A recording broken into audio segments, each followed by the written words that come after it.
It's launch day. This is not, obviously, a paperback copy because Amazon wanted to charge me $18 to ship my proofs. So if you ever write a book, be aware that your proof copies are not Prime eligible. They'll probably be here on Friday. I will probably record a video of unboxing them or de-enveloping, if that's a word, them then. But for now, here's this cardstock printout of what the cover of Inside Cut looks like. I can't flip through it because it's, one piece of paper. But hopefully by Friday, I'll have something to flip through. Now, it's launch day. Many of you have probably pre-ordered this book, and thank you for your pre-orders. I'm going to regale you with a few tidbits about it.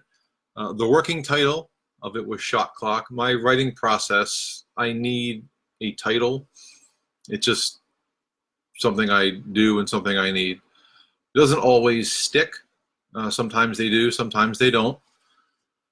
Working titles that have gone on to actually become final titles were The Reluctant Detective, The Unknown Devil, The Workers of Iniquity, and Daughters and Sons. So the other three novels, now to include Inside Cut, had their titles change.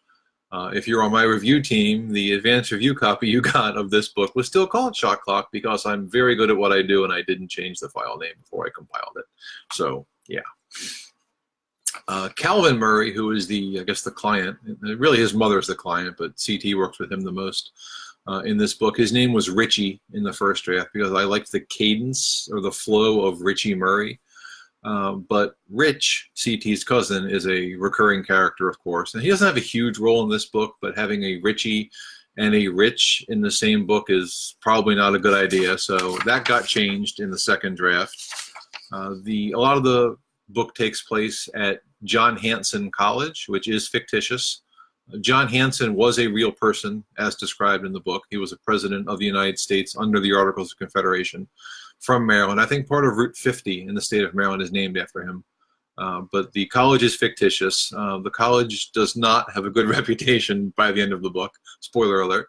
So I didn't want to impugn an actual school, so I just made one up. And there's no school where the campus is described. I was going to use a school like Goucher or something smaller that's in Towson, but again, I didn't want to.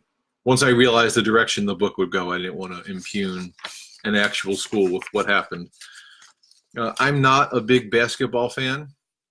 I do watch March Madness, and I will watch the NBA playoffs, but I just can't care about the regular seasons for either because they're just, especially the NBA, is just too long, and I don't care enough about the games.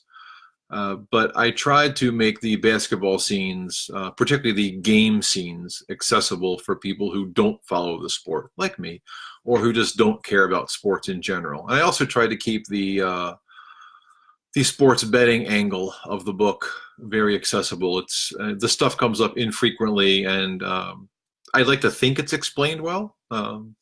If you agree or disagree, you can let me know in the comments. But I think the concept of the spread and stuff like that, the few times it's mentioned, I did try to explain them for people who are not familiar with them, because I can't assume that people who are going to read the book are sports fans and know what the spread is and covering the spread and stuff like that.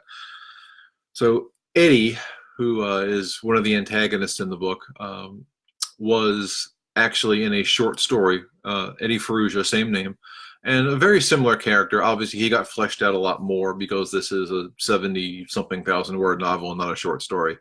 But the character basically remained the same. You may remember from my earlier videos that I wrote a lot of short stories before I wrote the novels, trying to find the character's voice. And Eddie was one of the villains in one of those. Most of those short stories are terrible, and the one he's in is terrible too. But I like to think this book is not terrible, and he does have a pretty significant role in this one.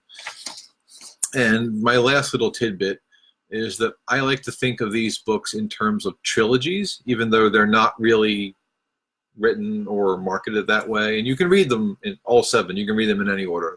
They all stand alone, even though they are part of a larger series. Each is its own story.